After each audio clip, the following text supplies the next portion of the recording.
Yes guys, what's going on? It's Ned here once again for ProDirect, and today we've travelled all the way to Herzog to Adidas HQ for the latest episode of TLK. Now today I'm joined by Dave Sorace from Adidas. How are you? Great, thanks. Dave, can you just tell me a little bit about your role at Adidas and what you do here at Adidas? Sure. I'm the Senior Director for Footwear Design, so I basically run the design teams that make all of the Adidas football footwear product. Cool. And today's topic is Nemesis. We're going to be looking at the brand new Nemesis 19. But before we go to Nemesis 19, let's just take a little look back at the Nemesis journey. So Nemesis 2017, we saw this introduced. Quite revolutionary product at the time. It was. What comes to your mind when you first look back at this Nemesis 17?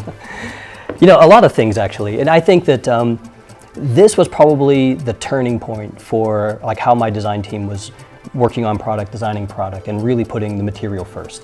And it's interesting because in some ways it's very simple, in other ways it's very complex. But what's interesting, this patchwork and this quilt work of a material creates something totally different in terms of the way it looks, the way it fits, the way it feels.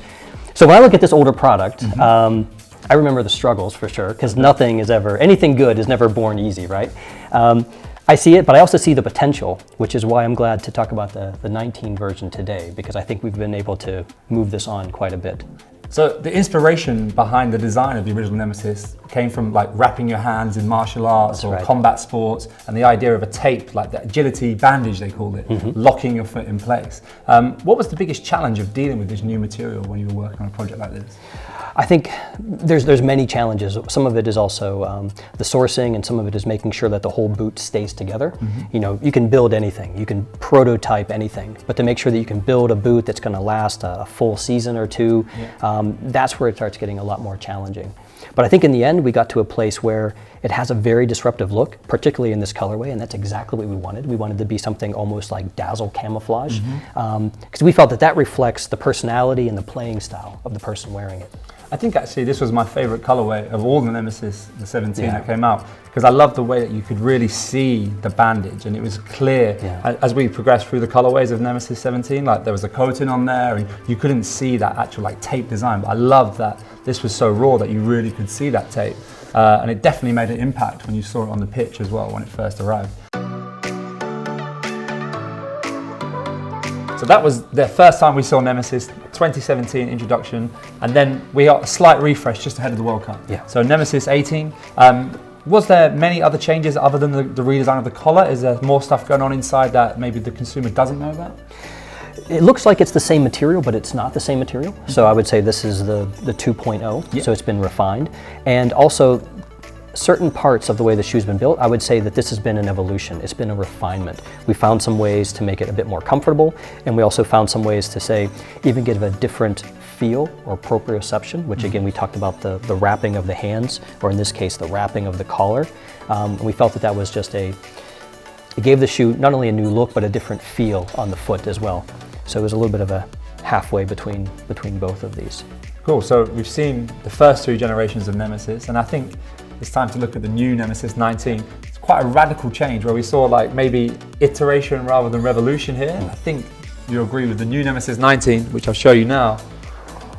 We're looking at quite a big change, especially that off the foot look.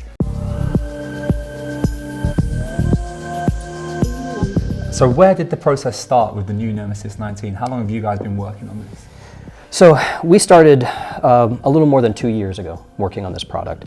And you know, it's always about lessons learned. You know, we start working on these two and there's some things that are working, and we try to take all of those good ingredients. But again, as I said before, it's really about the material. So starting with a new material development allowed us to do some things that we couldn't do here. The key thing we wanted to do is to make sure that it was still a snug laceless fit, but it was more adaptive. One, that it was tight, but still moved with the foot.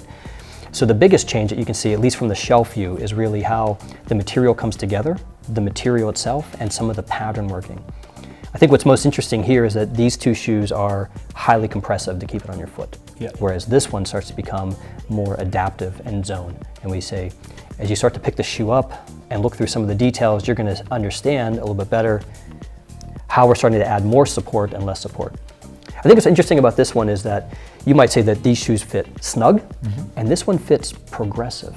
So it's actually a lot more snug towards the tooling and around the heel counter, but when you put it on, you're going to notice that it feels a lot softer as it goes up the ankle. So it's not restrictive everywhere, but just where you want it to be. And you mentioned the material on the new Nemesis 19. What is the material that you guys have used, and how does it differ from the previous generations? Well, we're always looking for, it's a football boot, so we have to make sure that it resists water uptake, resists abrasion, and for sure on the laceless models that it doesn't lose stretch over time. So these are a lot of things that maybe you can't see on the surface, but it's in the thread, it's in the woven, and it's how the actual product is made. Cool, and I guess as soon as you look at this boot, you're really going to notice that radical silhouette change. It is almost like nothing we've ever seen before on a football boot. When we discuss Nemesis, it is for the progressive player. It is like Adidas pushing the boundaries of what a boot looks and plays like. What is the thinking behind the way that this boot is constructed, and how do you put it on, and what is people's reactions been like when you show them like literally the process of getting this boot on? Because I know that's people are thinking, how do I play in this? Well, I think that's sort of the beauty. This is, in some cases we design a shoe by sketching and drawing. And we did a lot of sketching and drawing for this, but there was a lot of trial and error. There was a lot of sketching it, building it, and see if it works. So I think that's where we ended up with this. This wasn't maybe something we just started sketching with. This was something as we went into the model shop and started building prototypes and testing it, we found that these overlapping layers of the pattern, as I talked about before, gave not only a progressive fit, but also a very interesting look, which was sort of that was sort of planned in. But I think what's sort of unexpected though is how free and floating these are, but actually what looks like to be a very, very tiny U-throat opening or ankle opening actually opens up to be quite wide. Yeah. And that's kind of the deception part in there as well. So it's an interesting play. There was a very rational side. We wanted to make the fit better on these products. We wanted to make them more agile, have a greater range of movement. And of course on the other side, we wanted to push the visual even more progressive and more daring than it's been in the past. We also see a brand new plate on Nemesis 19 as well. What's the thinking behind the split sole? And was there any kind of new innovation that we're seeing here with the torsion system as well? Looking back into our archive and just understanding the biomechanics of how a football player plays and how they cut, the idea of torsionability, or the idea that the forefoot can move independent of the heel, became a key part of designing this. So torsionability enables a freer range of movement, which enables basically a faster, more agile player. So we wanted to split these apart. And to do that, we had 2 sole units, and then we were able to tune the internal unit, so there's another plate on the inside, to the right stiffness. And again, many, many different trials. Some which were way too soft and you could really bend it like a noodle, and other ones that were probably even stiffer than a conventional plate, until we found that right sweet spot.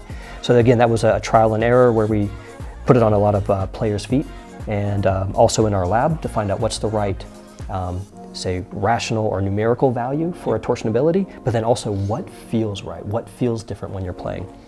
Of course, it doesn't bend the other way. It's never going to collapse or break. Yeah. I mean, protecting players is obviously very key and very critical, but at the same time, we wanted to offer a different traction and outsole experience as well.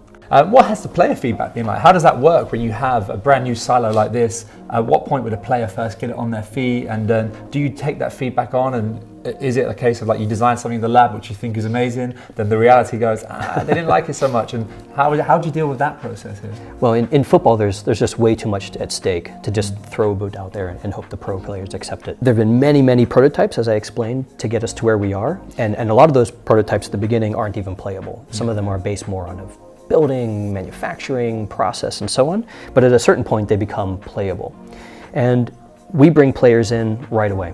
Our testing process is very thorough and very long. When the shoe is very, very new and still very far from retail, we tend to do it closer and more local, so no one can get a sneak peek of it. And those are players that we use quite often, so they understand what we're trying to do. Sure. And then of course, by the time we give it to someone like Messi, it's been thoroughly tested for months, and of course his feedback has been a part of that, so there's very little convincing to do at that point, and we're not giving someone a product that's only, say, half-baked.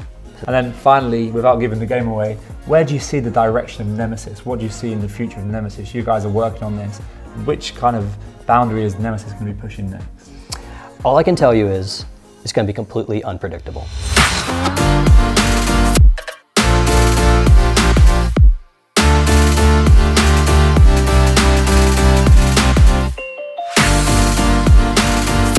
Oh, thank you so much for your time, Dave. I hope you guys have enjoyed this video. If you have, make sure you like, comment, and subscribe, and we'll catch you next time.